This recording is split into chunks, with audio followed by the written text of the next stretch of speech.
Welcome to Subramani. Have you wondered how people come into your life and create an impact and then they leave? Right? There is a person whom I met only once. Just once I met him in a meeting organized by a friend. They used to run something called BNI. I'm sure it's still there. I am no longer a part of it. He organized a meeting and I attended one, Mr. Hira, and he said, why don't you write a book? I said, no, I can't write 200 pages. He says, no, nobody writes 200 pages. Start a blog, and slowly in about 200 days or maybe 400 days your book will be ready. I didn't even realize that. So he came, he said that and went away. I'm sure he has no clue what impact he created. If I had not met him, I wouldn't have started my blog. I wouldn't have perhaps written a book. I wouldn't have made these videos. Maybe nothing would have happened. Maybe somebody else would have come and done that job for me. All right. If it had to happen, it would happen. So somebody else would have perhaps come and done it. But Mr. Hira, thank you wherever you are. I don't even know where you are and what are you doing. So wherever if you are, God bless you. That's what I can say. Then I realize how many people come into our lives. They play a role, then they go away, right? No fight, no nothing. They just came, they created an impact, and they go away. Then you see on Facebook, they got so many friends. Some you have met, some you have not met, some you have met, you knew, and that time they were very close.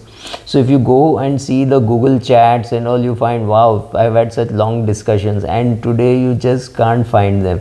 Their number has changed, they moved to a different city, maybe moved to a different country. Maybe one day there will be a voice on the other end saying, hello, is this Subra speaking? Right, it's possible. So, some of these can be really bad. Day before yesterday, I lost a client. He was about 84 years, 84, 85 years of age. A great man, again, tremendous impact on my life over the last 45, 50 years, or at least, at least 35, 40 years. And that's it. So I decided to call up his accountant, an accountant who used to be with him for a very long period of time. I said he may not have been informed because he is not in touch with people. So I called him. He didn't pick up. I felt a little pang and I wondered, why is this person not picking up?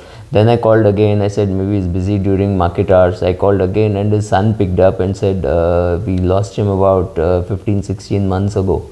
He's just gone, kaput, right? Not kept in touch. So you have classmates, you have friends, you have neighbors, you have cousins, you have colleagues, right? With cousins, at least somebody is telling you something is happening in each person's life. But a second cousin, third cousin, you don't even know where they are, right? But once upon a time, they may have been very close. So look at who are your closest friends in school, who are your closest friends in college, who are your closest friends maybe while doing engineering or CA or something, then in your first job, second job, third job, and you promise that lifelong we will be together, etc., in the sense that at least we would keep in touch.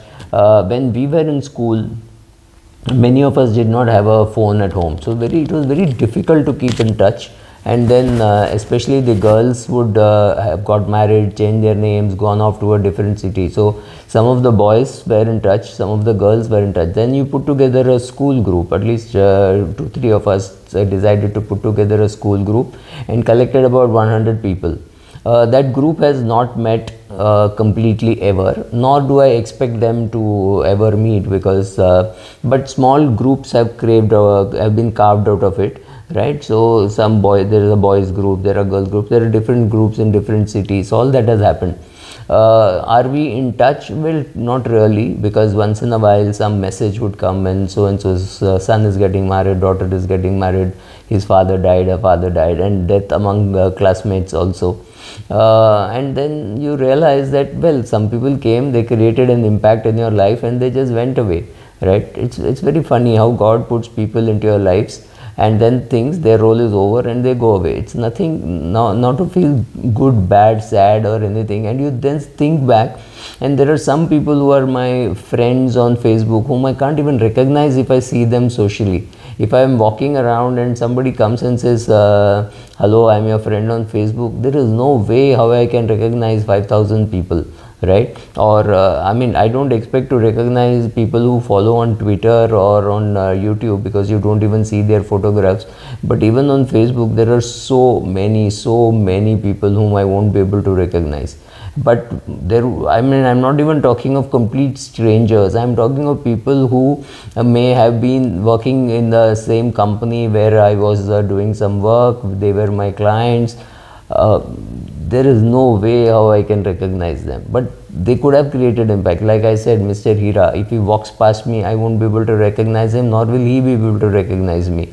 So some people come, they create an impact and they go away, right? No harsh word said, no fight, no nothing. Just that God thinks their role in your life is over, and they move on. They move on to a different country, they move on to a different company, they just gone. That's it. So especially for girls, they would be in one location, then would get married, go to a different city, different country, and just vanish, right? Some people keep in touch on Facebook, some people don't. Some people keep in touch on Facebook when it is convenient, and I'm not complaining.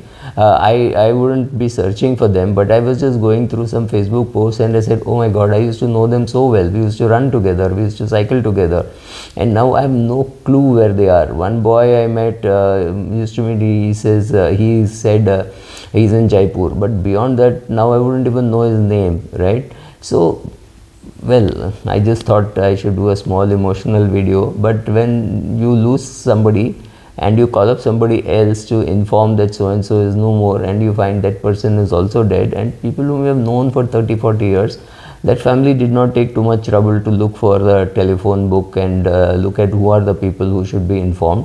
They could have sent a message to everybody, right? I think that's one thing which all of us can learn, that in case of a death, at least make sure that you send that message to everybody in the phone contact book. Somebody may respond, somebody may not be respond, something may be a customer service number, but at least do that, so that at least everybody knows that a person is no longer alive. And this happens with acquaintances who have been very close. Like I've gone for picnics with this guy, I've had lunches, I've had dinners, I've given him some advice on what to do, what not to do. Not that he listened, didn't listen. He started his own business, so he used to tell me, come over, let's talk about it. Well, you keep postponing till one day he's just no longer there. So not very emotional about it. I knew him very well, knew him since 1985. That makes it 15 plus 22, 37 years. Would he have created a great impact? Well, my client, yes. I think I should do a separate video about him. The other, his accountant, no, not really. But again, somebody with whom you have eaten food, you have been on picnics, you have traveled together, I've gone to his house, he's had a big farm, and I've visited all that. Suddenly he's no longer there. Another unfamiliar voice comes on the other side and saying, I'm his son speaking. Oh, we lost him about 15 months ago. And then dhak, it hits you, right? Thank you.